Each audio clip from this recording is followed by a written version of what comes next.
अस्सलाम वालेकुम दोस्तों, उम्मीद करती हूँ आप लोग खैरियत से होंगे। जैसा ही आप लोगों ने थंबनेल से देख ही लिया होगा कि आज की वीडियो जो है वो आप लोगों के लिए बहुत ज़्यादा इम्पॉर्टेंट होने वाली है, क्योंकि इस वीडियो में मैं आपको वो 10 स्टेप्स बताने वाली हूँ जिन स्टेप्स को आप लोगों ने पहले से प्रिपेयर करना है स्कॉलरशिप की डेट आने से पहले। ठीक है, तो स्कॉलरशिप जो है वो ऑलमोस्ट ओपन होगा सितंबर में। उसकी एग्जैक्ट डेट जो है मैं आपको वीडियो के लास्ट में बताऊंगी। ठीक है, तो वीडियो को जो है वो फुल ज़रूर देखिएगा। चले चलते हैं फर्स्ट 10 स्टेप्स की तरफ। Number 1, check your eligibility.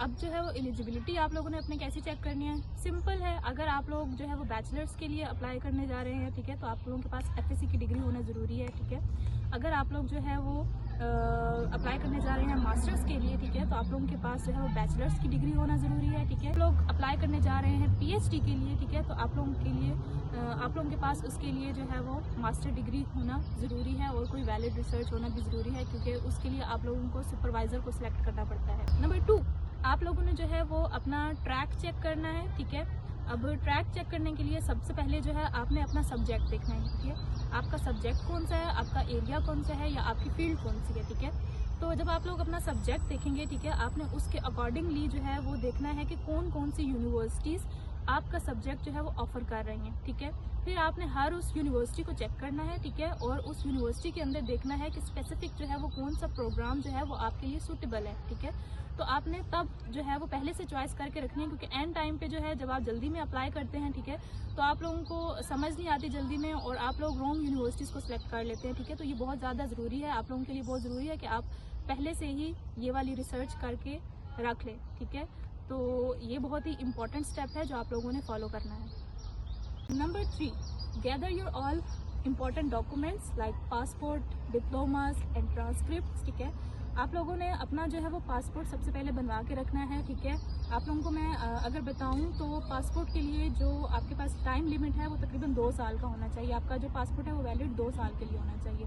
ठीक है, तो मैं अगर अपनी स्टोरी बताऊं तो अप्लाई करने का टाइम था तो मेरे पासपोर्ट की वैलिडिटी जो है वो भी 2 साल थी। ठीक है, तो मैंने अप्लाई कर दिया। अब बाद में क्या हुआ कि जब नेक्स्ट प्रोसेस के लिए मैं सिलेक्ट हो गई, ठीक है, तो उन्होंने दोबारा से जो है वो कुछ डॉक्यूमेंट्स मांगे। ठीक है, जिसमें अगेन जो है वो पासपोर्ट भी आता था।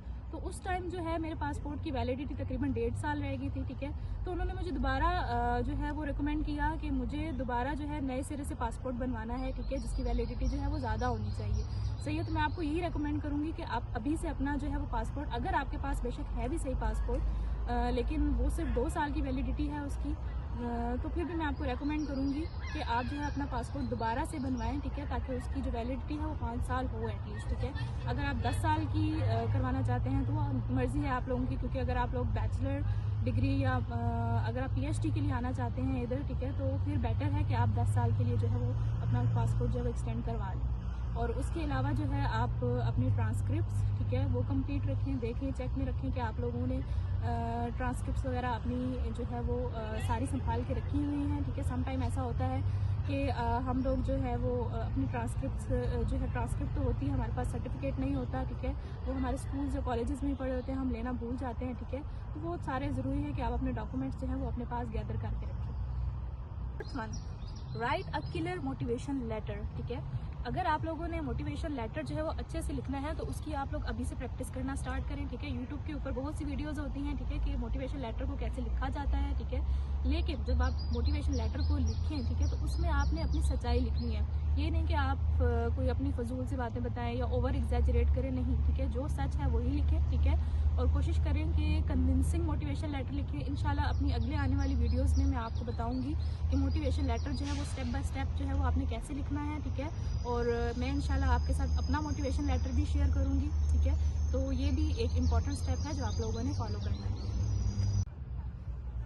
Number 5, get recommendation letters. ठीक है, इफ़ इट इज़ पॉसिबल, अगर ये पॉसिबल है, ठीक है, तो आप अपने प्रोफेसर्स से जाके जो है वो रिकमेंडेशन लेटर बनवा लें। ठीक है, तो ये ज़्यादा बेटर है। ठीक है, मैं भी जो है वो स्टार्ट में, क्योंकि प्रोफेसर्स के पास कभी टाइम होता है कभी नहीं होता, ठीक है, तो ये टाइम टेकिंग प्रोसेस है। तो मैं आपको ये रिकमेंड करूँगी कि आप स्टार्ट में ही जितने भी पॉसिबल प्रोफेसर्स हैं आपके, ठीक है, उनसे आप रिकमेंडेशन लेटर बनवा लें। ठीक है, आपकी यूनिवर्सिटी के। ठीक है, तो ये आप लोगों के लिए बहुत ज़्यादा बेनिफिशियल होगा। Number 6, get your English proficiency certificate. आप लोग जानते हैं जैसे कि इस स्कॉलरशिप के लिए, ओपन डोर स्कॉलरशिप के लिए जो है हमें IELTS वगैरह स्टिल बेटर है कि अगर आप लोग अपनी यूनिवर्सिटी से जो है वो इंग्लिश प्रोफिशिएंसी सर्टिफिकेट बनवा लें, ठीक है।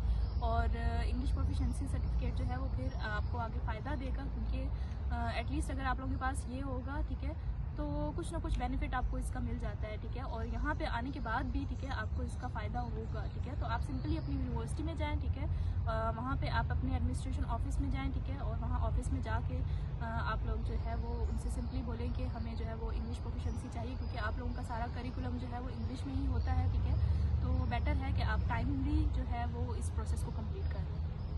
Number 7, build your portfolio. आप लोगों को पता है कि जितना आपका पोर्टफोलियो जो है वो स्ट्रॉन्ग होगा, ठीक है, उतने ही आपके विनिंग के चांसेस जो हैं वो ज़्यादा होंगे, ठीक है। तो पोर्टफोलियो को स्ट्रॉन्ग करने के लिए जो है वो आप अपनी जो है अचीवमेंट्स वगैरह को है मद्देनज़र रखें, ठीक है। जितने ज़्यादा सर्टिफिकेट कलेक्ट कर सकते हैं, जितने आपके पास हैं, ठीक है, वो भी इनफ है। अपनी इंटर्नशिप्स को देखें, अगर नहीं है कोई, ठीक है, तो आप किसी एक महीने के लिए किसी भी जगह पे इंटर्नशिप वगैरह कर लें, ठीक है, तो वो भी आपके लिए बेनिफिशियल होगा।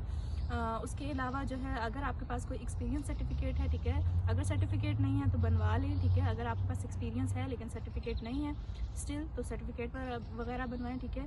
तो ये चीज़ें सारी बिल्डअप करें, कलेक्ट करें चीज़ें, ठीक है, ताकि आपका पोर्टफोलियो स्ट्रॉन्ग हो, ठीक है। वॉलंटियरिंग करें कहीं ना कहीं, ठीक है। तो ये चीज़ें आपको एक्चुअल में जो है वो बहुत ज़्यादा फ़ायदा देंगी। सही हो गया, okay. Number 8, solve the past Olympic problems, ठीक है। आप जितने भी पास्ट पेपर्स वगैरह को सॉल्व करेंगे उतना आपको आइडिया होगा कि टेस्ट जो है वो किस तरह का आता है, आपने किस तरह की प्रिपरेशन करनी है। हाँ, याद रखिएगा कि आपने अपना सब्जेक्ट लाजमी इसमें मद्देनज़र रखना है। अगर आपकी फील्ड बायोलॉजी है, ठीक है, तो आपने बायोलॉजी की फील्ड से रिलेटेड ही जो है वो टेस्ट वगैरह को सॉल्व करना है। अगर आप मैथमेटिक्स के हैं, इंजीनियरिंग के हैं, वट एवर आपकी जो भी फील्ड है, ठीक है, तो आपने उससे रिलेटेड जो है वो पास्ट प्रॉब्लम्स को जो है वो निकालना है, ठीक है, फाइंड आउट करना है उनको, ठीक है, और फिर उनको सॉल्व करें। सही है। तो ये आपके पास बहुत जो है वो इम्पोर्टेंट टाइम है जिसमें आप इन प्रॉब्लम्स को जो है वो प्रैक्टिस कर सकते हैं। Number 9, practice your Russian language, ठीक है। जितना आपको रशियन लैंग्वेज फ़ायदा दे सकती है, चाहे आप लोगों के प्रोग्राम में रशियन लैंग्वेज है या नहीं है, ठीक है, चाहे आप लोग जो है वो बेशक आप लोग जो है वो इंग्लिश लैंग्वेज को सिलेक्ट करते हैं, ठीक है, स्टिल मेरी रिकमेंडेशन यही है कि आप लोग रशियन लैंग्वेज जो है वो कुछ ना कुछ हद तक सीखें, ठीक है। उसके लिए आपके पास यूट्यूब की जो है वो बहुत सारी वीडियोस आपके पास अवेलेबल होंगी। सही है। तो आप जो है वो एटलीस्ट A1 लेवल को प्रैक्टिस ज़रूर कर लें। यकीन कीजिए आपको इसका आगे जाके बहुत ज़्यादा फ़ायदा होने वाला है। लास्ट बट नॉट लीस्ट, अभी जो है मैं आप लोगों को जो है वो इस स्कॉलरशिप की लास्ट डेट बताने वाली हूँ, ठीक है। तो ये स्कॉलरशिप जो है वो ऑलमोस्ट ओपन होता है around the start of the September, ठीक है।